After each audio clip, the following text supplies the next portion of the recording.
Hello, welcome back. We come to the last section of our recording. We talk about 4-8B net pay.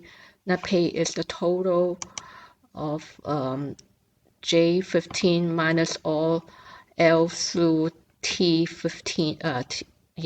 Through T15. So the formula is J15 minus sum of the L15 through T15. And then if you want to drag on the formula, you can place the cursor to V15, and then you saw the little plus in here, and then drag it on all the way down to V22.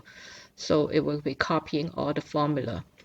And the sum of the V15 through V22 is down below on the total sum of V15 through V22.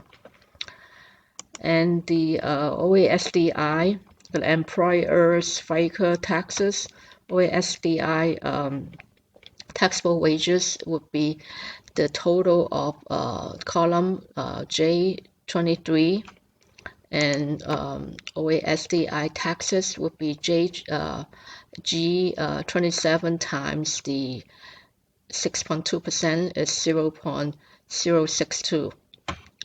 The HI taxable earning would be J23, and the HI taxes would be P27 times the 0.0145. P27 is this taxable earning here, and then times 1.45%. If you have any question, please email me. Thank you for watching.